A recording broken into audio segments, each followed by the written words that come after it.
This is Heliox, where evidence meets empathy. Independent, moderated, timely, deep, gentle, clinical, global, and community conversations about things that matter. Breathe easy, we go deep and lightly surface the big ideas.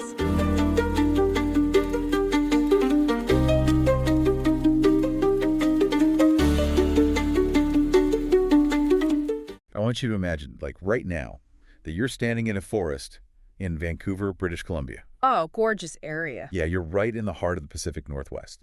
Yeah. You're completely surrounded by these towering western red cedars, Douglas firs, hemlocks. And it's damp, right? Like you can smell that wet earth. Exactly. The wet earth, the pine needles. And if you stand perfectly still and just close your eyes, it feels utterly silent, peaceful, completely static. Right. But that silence is, it's a complete lie. Totally. It's just an illusion of our own biology, really. We simply don't have the sensory equipment to hear what is actually happening right in front of us. Right, because if you could suddenly tune in to the actual frequencies of the forest, you wouldn't hear silence at all. No, you'd hear chaos. Yeah, you would hear a massive, highly intelligent conversation. And not just a conversation happening down in the dirt, but one that spans three completely distinct, completely extreme layers of our world. It's wild to think about. It really is. So today, on this deep dive, we are going to trace this invisible thread of biological intelligence and environmental shock. We are going everywhere. We are. We're starting deep down in the pitch black soil under your boots. Then we're going to travel up the trunk of that cedar tree into this like scorching, stressed out forest canopy. And then we go all the way up. Exactly. Yeah. Finally, we're going to ride a microscopic hitchhiker all the way into the freezing, irradiated edge of space. I mean, we are really looking at an unseen intelligence that absolutely does not need a brain or a central nervous system to know its world. Right. Or to process trauma, and to engineer its own survival. So, to guide us through this, we are synthesizing a really remarkable stack of research today. It's a hefty stack. It is. We'll be diving into a 2022 Royal Society paper by Andrew Adamansky on the electrophysiology of fungi. Which is just a fascinating piece of work. And we're pairing that with a 2026 Environmental Research Letters paper by Ted Scott and his colleagues at the University of British Columbia. Right, and that one maps out the nonlinear lengthening of our summers, which is, well, it's terrifying. Completely. We'll also use Eva Kohlberg's 2025 synthesis report on the horrific 2021 Pacific Northwest heat wave to see what that climate data actually looks like on the ground. Because you need that ground-level view to understand the math. Exactly. And finally, we have a 2025 European Geosciences Union abstract and a 2026 Science magazine article. By Jerome Kasparian and Katia Gindro. Yes. Detailing the capture of living fungal spores in the stratosphere. Now, I know it sounds like a totally disparate collection of papers, right? You've got mycology, climatology, atmospheric science. It sounds like 3 different deep dives. It does. But when you look at the underlying mechanics, it is a single, unbroken story. About communication and survival. Exactly. We are going to look at how the Earth communicates stress, how its deep time rhythms are violently breaking, and how life forms with absolutely no nervous systems deploy these shockingly patient strategies to endure. So we have to start in the dark. Way down in the dark. Yeah. Imagine shrinking yourself down to the size of a grain of sand and just burrowing into the forest floor. You're surrounded by decaying wood, minerals, and this endless, tangled web of white threads. A mycelium. The root-like network of fungi. Because we usually treat mushrooms as inert, right? Yeah, like a plant just sitting there absorbing water. Right. But Andrew Adamansky's 2022 research from the Unconventional Computing Laboratory in Bristol just completely shatters that idea. It does. It shows that the soil is electrically loud. It was humming. Adamansky approached these mycelial networks not as a botanist, but almost the way a neurobiologist would approach a human brain. Which is such a wild pivot. It really is. He took 4 different species of fungi. There's the ghost fungus, which actually glows in the dark. Oh, I don't. Yeah. And the enoki fungus, which you might have seen in your local grocery store. Sure, they're delicious. They are. Then there's the split gill fungus and the caterpillar fungus, which is a famous parasite. Right, the scary one. The very scary one. And he inserted these iridium-coated stainless steel needle electrodes directly into the substrate they were growing in. And sometimes directly into the food bodies, right? The mushrooms themselves. Exactly. Wait, let's talk about the physical setup here, because plugging a mushroom into a computer sounds like science fiction. It sounds totally absurd. It really does. Eh, Like, why use iridium-coated stainless steel? And how does a fungus even generate electricity without neurons? well, the iridium coating is crucial because it's highly conductive but also chemically inert. Okay, meaning it doesn't react. Right. You don't want the metal of the electrode reacting with the acids and enzymes the fungus secretes. Ah, because that would mess up the data. Exactly. It would create false electrical readings or worse, poison the organism. You need a completely neutral listener. That makes sense. And as for the electricity itself? You have to remember that all living cells maintain an electrical charge. They have a cell membrane, which is basically a barrier. Like a wall? Yeah. And on the inside of that barrier, you have a different concentration of charged atoms ions, like potassium, calcium, and hydrogen, than you do on the outside. So the cell membrane acts like a dam holding back water. Perfect analogy. But in this case, it's holding back an electrical charge. Got it. And just like neurons in a human brain, fungal cells have ion channels. These are microscopic gates in the membrane that can open and close. Oh, okay. So they can let the water out of the dam. Precisely. When a fungus is stimulated by a change in its environment, say a shift in temperature, a chemical gradient from a food source, or physical damage, those gates fly open. And the ions just rush across. They rush across the membrane, creating a sudden change in voltage. That voltage spike travels down the long tube-like hyphae of the mycelial network. Like a wire. Exactly like a wire. It is a wave of depolarization. In neuroscience, we call these spike trains or action potentials. So Adamansky hooked up these high-resolution data loggers to the fungi in complete darkness, right? Yeah, and he took readings every single second for days. And what he recorded were undeniable structured trains of electrical spikes. Yes, not just random noise, structured spikes. But the scale of it is what completely breaks my brain. Like if I touch a hot stove, the sensory neuron in my finger fires in milliseconds. Right, it's an immediate jolt. But a fungus is on a completely different biological clock, isn't it? It operates in deep time. The spiking characteristics are highly species-specific and, compared to animals, incredibly slow. How slow are we talking? The duration of a single spike in these fungi varies anywhere from 1 hour to 21 hours. Wait, 21 hours for one spike? Yes, think about that. A single beat of their electrical rhythm can take almost an entire day to complete. That is unfathomable to me. And the amplitude is tiny, ranging from 0.03 to 2.1 millivolts. You need incredibly sensitive equipment to even detect it. Let's look at the different personalities of these species, because the data shows they don't all talk the same way, right? No, they have very distinct dialects almost. Like the caterpillar fungus, Cordyceps militaris, is the slow one. Yes, the parasite that takes over insect bodies. Right. In the lab, its electrical activity is the strong, silent type. Very stoic. Yeah. The average interval between its spikes is nearly 2 hours. It just sits there, sends out a slow pulse, and waits hours to send the next one. Contrast that with the split-gill fungus Schizophilum commune. Which is found everywhere, right? Everywhere except Antarctica, on decaying wood. And this species is the chatterbox of the group. I love that. A chatterbox mushroom. It really is. Its average interval between spikes is just over half an hour. Oh, so much faster. Way faster. And it produces highly diverse electrical activity. Adamansky observed transitions from very low amplitude, low frequency spikes to high amplitude, high frequency spikes. And crucially, when they recorded neighboring fruit bodies of the split-gill fungus, they saw synchronization, right? Yes. A spike on one mushroom would correlate with a spike on a neighboring mushroom within the exact same network. Okay, here is where I struggle, though. I really do. What's the sticking point? Well, we see electrical spikes. We see synchronization. But, like, a tree swaying in the wind is moving, yet we don't call it dancing. That's a very fair point. Isn't calling this a language just us projecting human communication onto a basic chemical reaction? I mean, how do we know this isn't just an involuntary twitch? That is the exact skepticism Adamansky anticipated. It's why he didn't just stop at observing the spikes. He had to prove it mathematically. Exactly. He subjected the electrical data to rigorous linguistic and mathematical analysis. Right. If we hypothesize that these spikes are processing information and communicating states to the mycelium, we have to ask, can we find syntax? Can we find a real structure? Exactly. But how do you even begin to look for syntax in an electrical pulse that takes 5 hours to complete? You start by defining what constitutes a word. Okay. Adamansky converted the continuous, wavy electrical data into binary strings 1 for a spike, 0 for no spike. Classic computer science approach. Right. Then he used a metric called a theta threshold. A theta threshold, what does that actually measure? Essentially, he calculated the average interval between spikes for a specific species. Oh, I see. If a group of spikes occurred close together, separated by a time distance no larger than that average interval, they were grouped together as a single linguistic unit, a word. Oh, that makes so much sense.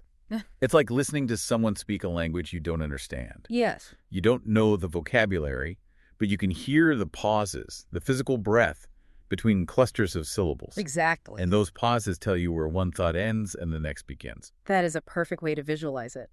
And when Adamatsky mapped out the lengths of these fungal words, meaning how many individual electrical spikes made up a single word, the distribution was stunning.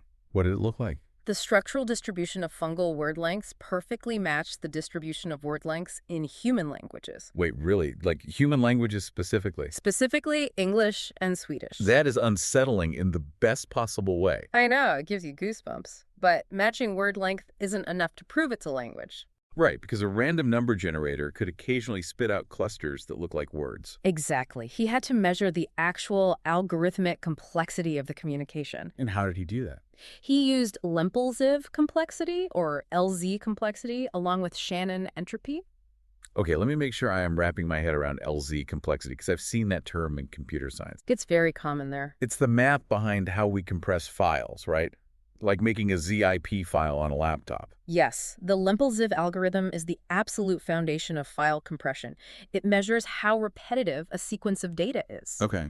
If I have a sequence of spikes that is just on, off, on, off, on, off, it's highly predictable. Right. A compression algorithm looks at that and says, I don't need to save every single one of these data points. I can just write a rule that says repeat on, off 10 times. So that sequence has very low LZ complexity. It compresses down to almost nothing. Exactly. Meaning it's just a biological twitch, a drone. Exactly. It's not a language, it's just a metronome. But if the sequence is highly unpredictable, Right. If it features unique patterns, varying intervals, and complex non-repeating structures, the algorithm cannot compress it easily. it requires more raw information to describe the sequence. Yes, that data has high LZ complexity. So when he ran the fungi's electrical pulses through the compression algorithm, what actually happened? It held its complexity. Wow. Did it compress down at all? Very minimally.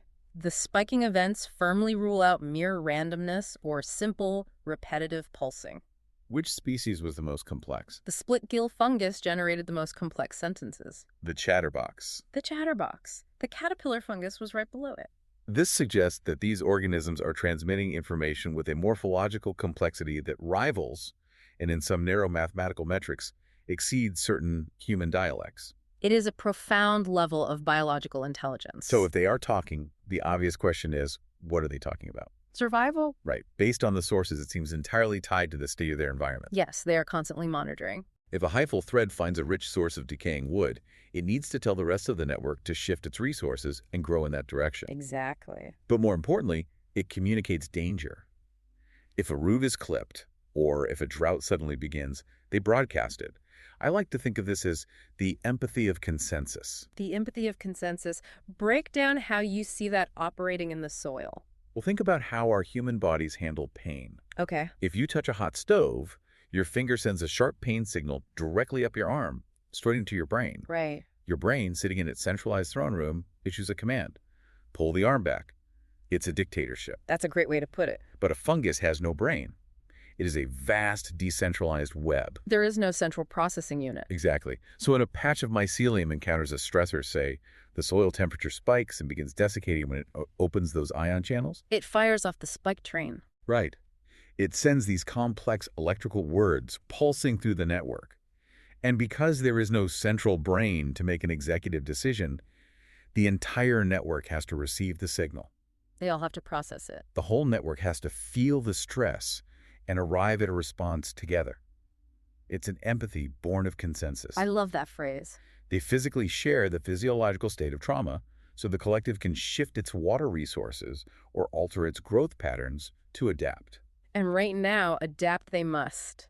because the environment they're continuously monitoring is undergoing a violent shift. A completely unprecedented shift. Yes, the soil is screaming because the sky is burning. And this brings us out of the dark, damp earth and up into the light. Because the subterranean communication network doesn't exist in a vacuum. Right, it is reacting to the rhythm of the world above. And right now, the world above ground is fundamentally breaking its deep time rhythm. So we're stepping out of the dirt and looking up into the canopy of the Pacific Northwest.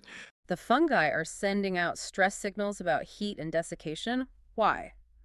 Let's talk about the summer of 2021. Yeah, we have to talk about 2021. The 2021 Pacific Northwest heat wave was not just a hot week. No, it was a catastrophe. It was an unprecedented extreme climate shock that completely overran the historical boundaries of the ecosystem. And we rely heavily here on Eva Kohlberg's 2025 synthesis report, right? Yes, which is a massive document. It compiles data from 92 researchers across Washington, Oregon, and Idaho. And during that summer, air temperatures just shattered records by terrifying margins. They exceeded 43 degrees Celsius, which is about 109 degrees Fahrenheit. And in some microclimates. They hit 49 degrees Celsius, or 120 degrees Fahrenheit. In a temperate rainforest. Exactly. 120 degrees in environments built for mist and moderate summers. It's structurally incompatible with the life forms there. To understand what that temperature actually does, we have to look at the physical devastation outlined in Kohlberg's report. It details mass mortality across benthic, intertidal, riparian, forested, and alpine ecosystems. The images from the field research are haunting.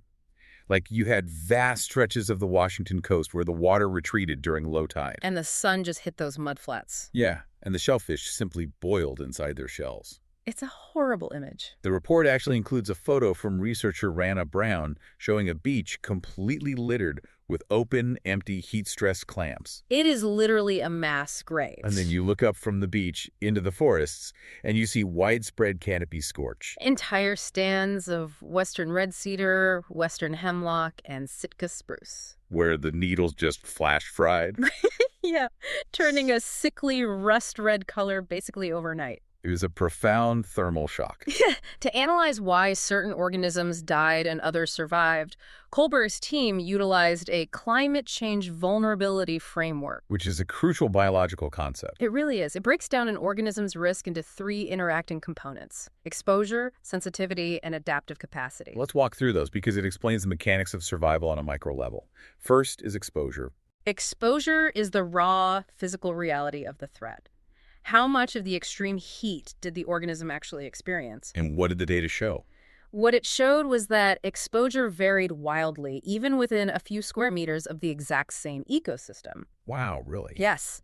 For example, the report cites studies showing that denser forest canopy cover actively buffered the understory from the extreme temperatures. So the thick canopy acted as a thermodynamic shield. Exactly. It intercepted the solar radiation, creating a significantly cooler microclimate below. And downed woody debris helped too, right? Yes, rotting logs and branches trapped moisture and cooled the soil surface. So you could theoretically have 2 identical ferns just a few meters apart, and one survives while the other burns. Purely based on the architectural exposure of the forest above them, yes. That is wild. Then we have sensitivity. Sensitivity is the biological degree to which an organism is affected by that exposure. So the western red cedar and Sitka spruce exhibited disproportionate amounts of canopy scorch.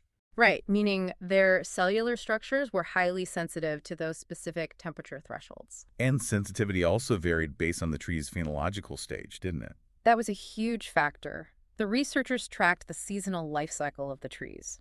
What happens if a tree was further along in its cycle? If a particular stand of trees had experienced an early bud burst that spring, meaning they had already pushed out their soft, new, water-rich growth, they suffered much greater foliar scorch. Ah, because the new leaves are so delicate. Exactly. They were caught at their most biologically vulnerable moment. And the final pillar is adaptive capacity. The ability to adjust, migrate, or behaviorally withstand the heat. The ability to physically do something about the stressor. Yes, and the report highlights a fascinating example from the intertidal zone. With the clams. Right.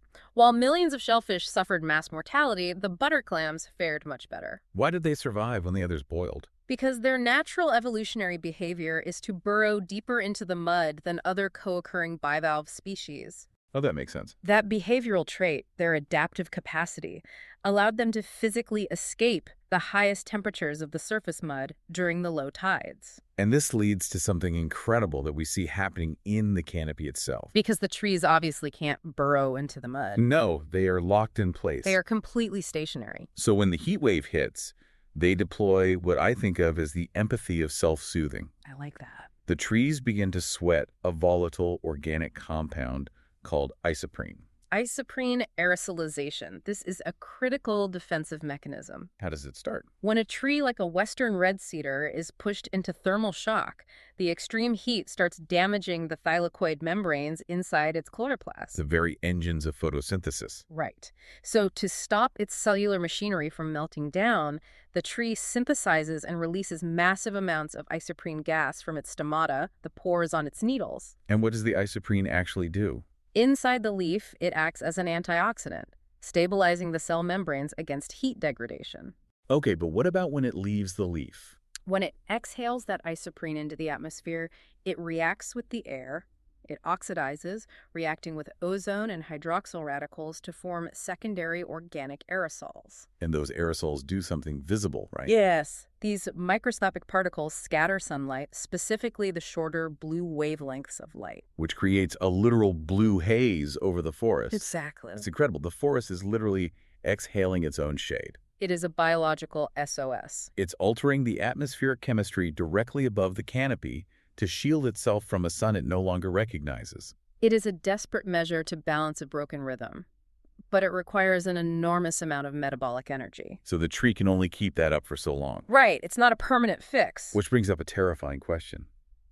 The 2021 heat wave was horrific. But if we look at the data, was it a black swan event? Right, was it just one freak atmospheric anomaly? Because if it's a freak event, the forest recovers eventually. The clams repopulate. But if it's a trend, if the baseline is shifting, then the resilience of these ecosystems is going to run out. So to answer that, we have to look at the macroclimatology.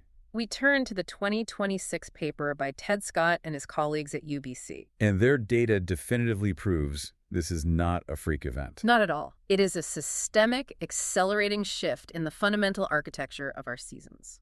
Scott's team analyzed daily 2-meter air temperatures from a massive data set called ECMWF ERA5. Yes. Hold on, let's explain ERA5 because it's not just a guy reading a thermometer in a field, is it? No, it's one of the most sophisticated tools we have. ERA5 is a global atmospheric reanalysis dataset produced by the European Center for Medium-Range Weather Forecasts. What goes into that dataset? It takes decades of historical data from weather stations, weather balloons, ocean buoys, and satellites, and feeds it all into advanced meteorological models. So it's a massive synthesis. It essentially creates a highly accurate three-dimensional grid of the Earth's weather hour by hour, going back to the mid-20th century.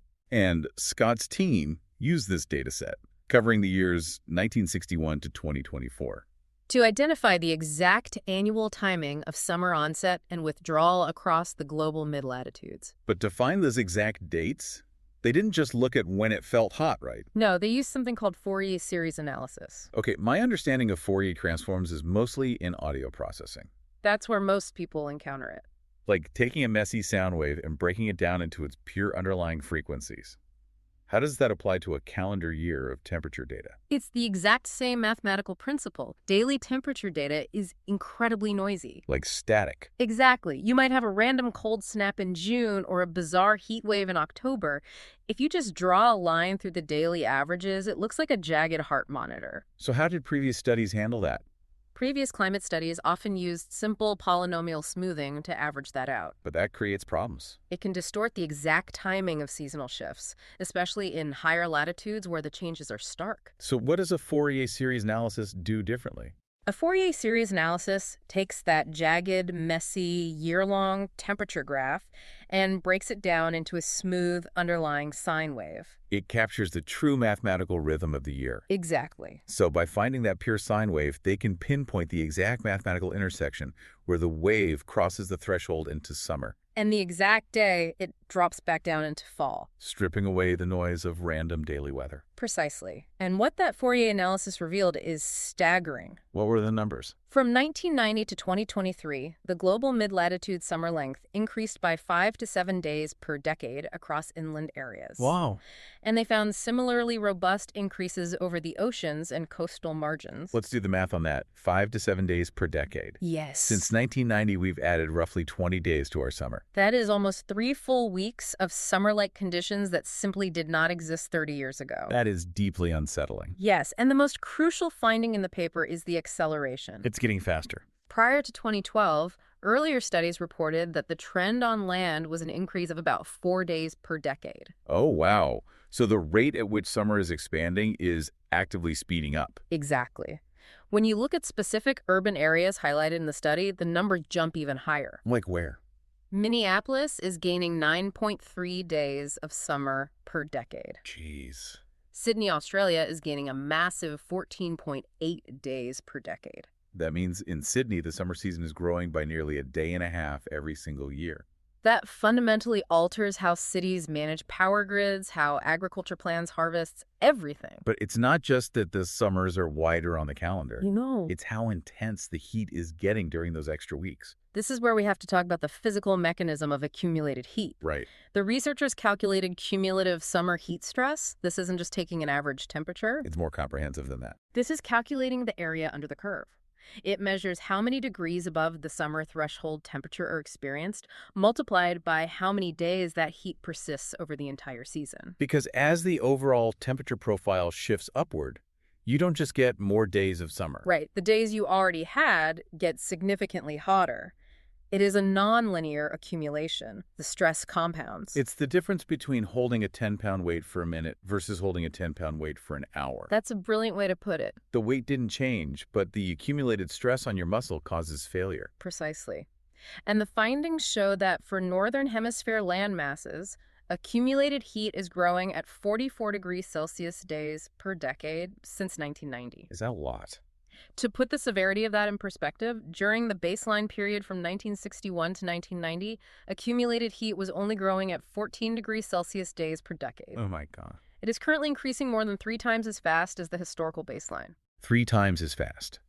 So the thermal stress on the red cedar sweating isoprene, the stress on the clams burrowing into the mud, it's compounding exponentially. It is entirely unsustainable for those organisms. But as dark as that is, it brings us to what I think is the most terrifying detail from Scott's paper.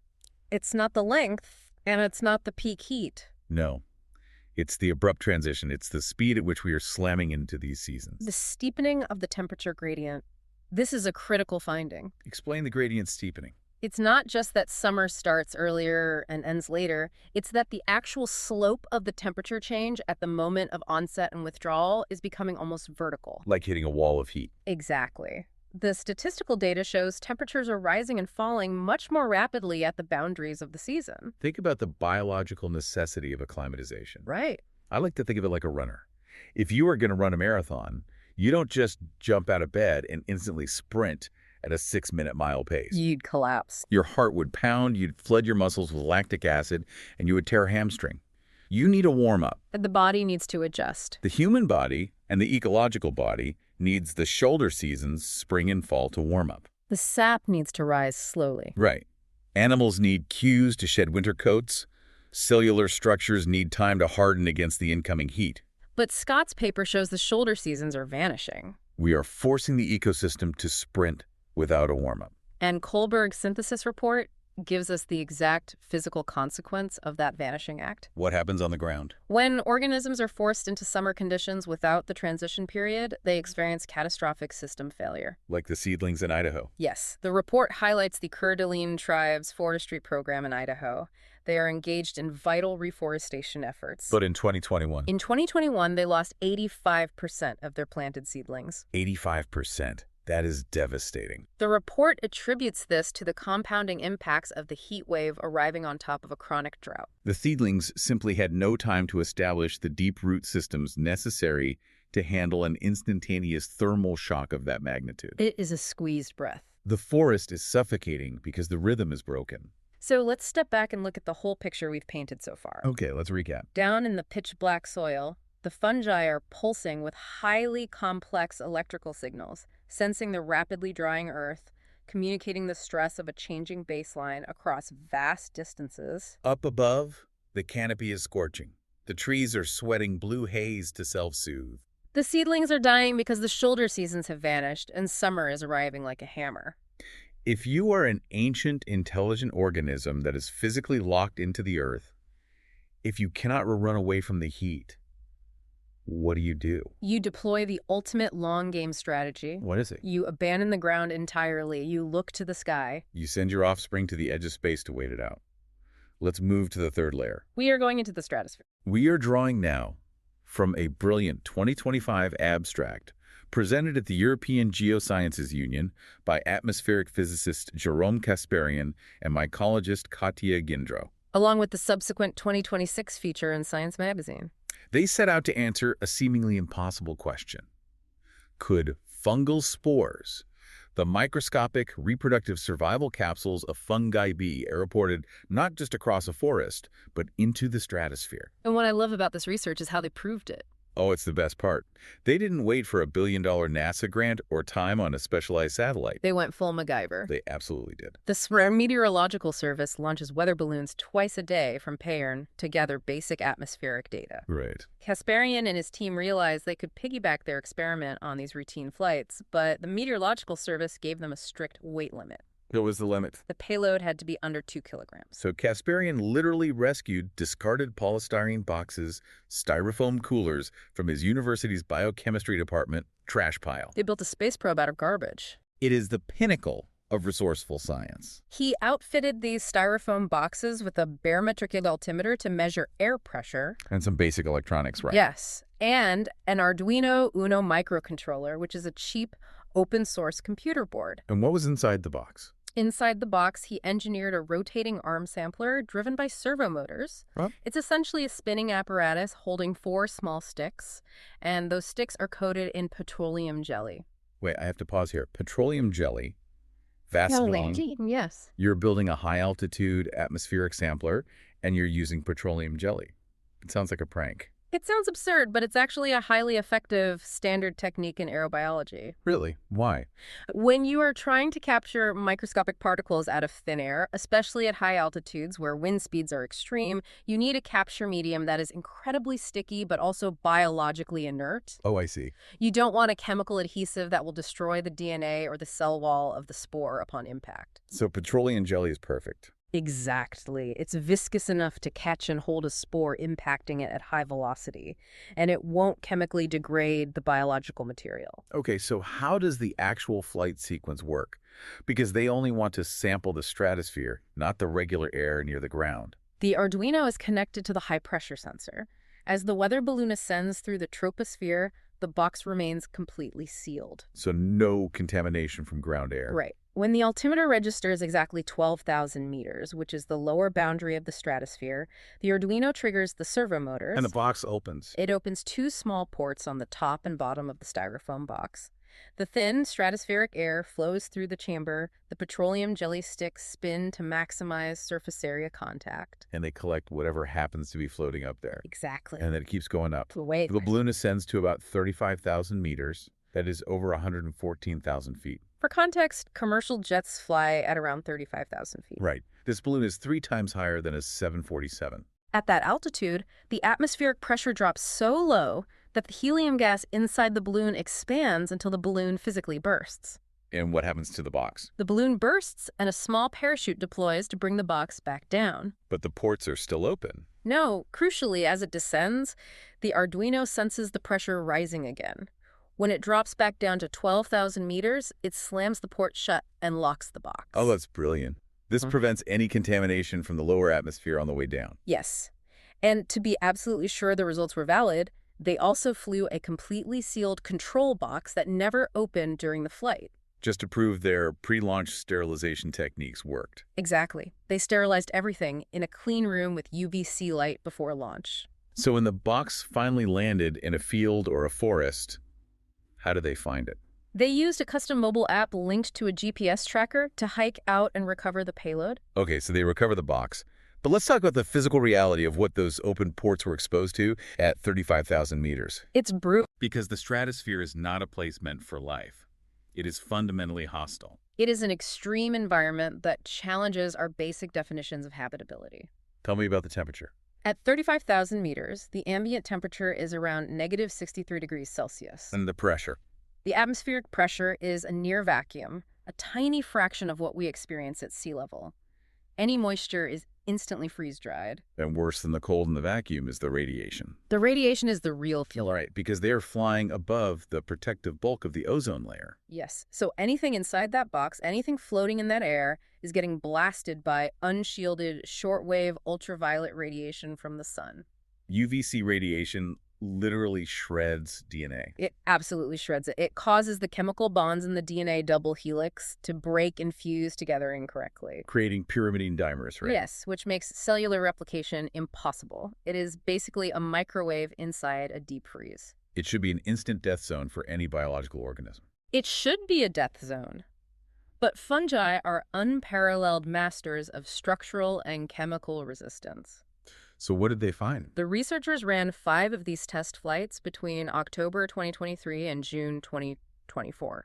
When they recovered the matchsticks, brought them back to the lab, and performed deep DNA sequencing on the petroleum jelly. Yeah. The results were astounding. They identified DNA from 235 distinct fungal genera floating in the stratosphere. 235 genera. Yes. There is an entire invisible ecosystem floating in the death zone. But as any biologist will tell you, the presence of DNA does not necessarily mean the organism is alive. Right, the DNA they sequenced could just be the frozen, shredded remains of dead spores that got swept up in a storm. Exactly. The true breakthrough of this research happened when Katia Gindro and her mycology team took those stratospheric samples. And what did they do with them? They attempted to culture them on fungal nutrient medium as in a climate-controlled lab. They tried to wake them up? They succeeded. Wow. Out of those samples, they successfully revived and cultured 15 live species of fungi. They brought them back from the dead. Or rather, they pulled them out of a state of extreme suspended animation. What kind of fungi were they? They cultured living plant pathogens, including species that routinely infect agricultural crops like blackberries and carrots. That's amazing. They cultured Epicoccum nigrum, a very common hardy fungus. They even successfully cultured Naganitia albida, which is an opportunistic fungus known to infect immunocompromised humans. And these spores had survived the near vacuum, the deep freeze of negative 63 degrees, and the DNA-shredding UV radiation. Survived it all, and the moment they were brought back down to hospitable conditions, they germinated and began to grow mycelium. How is that physically possible? How does a single cell survive that? The abstract notes that it all comes down to the chemical and structural nature of the fungal spore wall. What's in the wall? Many spores are packed with melanin. Wait, like the pigment in human skin? The exact same pigment that protects human skin from sunburn. In fungi, melanin acts as an incredible radiation shield. It absorbs the UV rays. It absorbs them before they can penetrate the nucleus and damage the DNA. Additionally, they have incredibly thick, complex cell walls that prevent total desiccation in a vacuum. It's like a biological spacesuit. It truly is. The researchers reference Botrytis cinerea, a common gray mold. Oh, I've heard of that. Its conidia, which are a type of asexual spore, are so resilient that they can be stored completely dry in a freezer at negative 80 degrees Celsius and still successfully germinate over 20 years later. 20 years in a deep freeze, and it just wakes up when the temperature's right. The patience is staggering. So let's look at this through the lens of everything we've discussed today. Let's tie it together. In the soil, we have the empathy of consensus, the electrical chatter coordinating a response to the drying earth. Right. In the canopy, we have the empathy of self-soothing, the trees sweating blue haze to survive the vanished shoulder season. Yes. And here, in the stratosphere, we are looking at what I would call the empathy of persistence. Explain how you see the empathy of persistence operating here. Well, we look at a scorched cedar tree or the boiled clams on the beach, and we think nature is incredibly fragile. We think the ecosystem is just collapsing. But life is not fragile. It is strategically patient. When the climate below becomes a chaotic, extended summer, when the soil dries out and the heat wave hits like a hammer, The fungi don't just sit there and die. They take action. They aerosolize their offspring. Mm. They inject millions of microscopic spores into the thermal updrafts. And those updrafts carry them. Yes. Those spores are swept up past the forest canopy, past the storm clouds, past the jet streams, and injected directly into the stratosphere. They utilize the extreme atmospheric currents as a global distribution network. Exactly. They act as space-bound ambassadors. I love that. They enter this deep, frozen sleep, surfing a high-altitude superhighway across continents. Drifting for weeks. Weeks, maybe months. Crossing oceans, entirely disconnected from the burning forest they left behind. They are essentially waiting. They wait with absolute perfect patience until they finally catch a ride on a hospitable raindrop that washes them out of the sky and brings them back down to Earth. And they land in a completely new, perhaps more survivable microclimate. Ready to germinate and start the network all over again, it is the ultimate biological escape pod. And it works flawlessly because they do not experience time or urgency the way humans do. Their operational time frame is vast. Vast. And that brings us to the core realization of our journey today. Human beings tend to view nature as disconnected, isolated pieces. We really do. We see a news report about a heat wave causing clam mortality in Washington state. 6 months later, we see a mushroom popping up in our yard after a rainstorm. And then on a science blog, we read about a weather balloon collecting data in Switzerland. Exactly. We view these as completely separate phenomena happening in separate scientific disciplines. But they aren't isolated. That's the entire point of weaving these papers together. Precisely. These sources, when synthesized, prove that the Earth operates on an interconnected scale that completely dwarfs human perception. It's all linked. The electrical signaling in the soil isn't just random noise, it is actively reacting to the thermal shock in the canopy. And that thermal shock is driven by the macroclimatic shifts of lengthening summers and vanishing shoulder seasons. And that extreme environmental stress directly necessitates the stratospheric dispersal of spores. It is a single, continuous loop of biological data processing, trauma response, and survival mechanics. If you only look at the scorched leaves of the cedar tree, you miss the electrical conversation happening underground. If you only look at the heat dome on a weather map, you miss the microscopic astronauts surviving the stratosphere. You have to look at the whole patient. You have to look at the entire messy, brilliant system. Yes. Okay, let's bring it all home. Let's do it. We started our journey in the damp, dark soil of the Pacific Northwest, listening to the slow, complex electrical words spoken by fungi.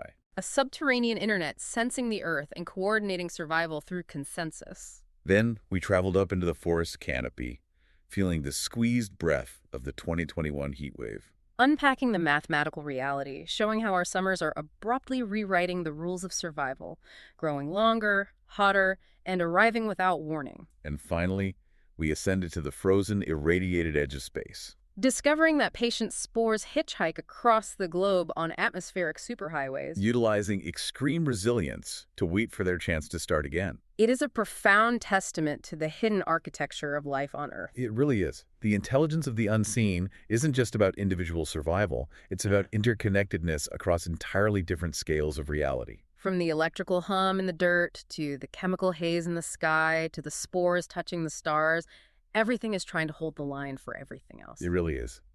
And it leaves me with one final thought, something I want you listening right now to take with you and mull over long after this audio stops playing. I'm ready. Think back to that electrical network in the soil. We know fungi are capable of decentralized, complex electrical communication underground. Yes, we saw the data. We know they process environmental data without a brain. Right. And we now know they are simultaneously utilizing the stratosphere, the very edge of space, as a global distribution network to escape rapidly warming microclimates. Right. So what if the atmosphere itself is acting as an extension of their neural network? That is a staggering implication. To view the air currents not just as weather, but as a biological conduit. Oh, wow. Right. If the Earth's oldest organisms are already using the stratosphere to wait out our climate crisis, communicating their genetic material across continents on stratospheric winds, And maybe. perhaps we aren't destroying the planet. Perhaps human industry and climate change are just a temporary, localized fever in a biological intelligence that operates on a much grander, far more patient scale. The diagnostic X-ray machine might be broken, and the timeline might be shifting, but the patient... The patient is playing a game of survival we're only just beginning to understand. Thank you so much for joining us on this deep dive. We'll catch you next time. Heliox is produced by Michelle Brucker and Scott Bleakley. It features reviews of emerging research and ideas from leading thinkers, curated under their creative direction with AI assistance for voice, imagery, and composition. Systemic voices and illustrative images of people are representative tools, not depictions of specific individuals. Thanks for listening today. 4 recurring narratives underlie every episode: boundary dissolution, adaptive complexity, embodied knowledge, and quantum-like uncertainty. These aren't just philosophical musings, but frameworks for understanding our modern world. We hope you continue exploring our other episodes, responding to the content, and checking out our related articles at helioxpodcast.substack.com.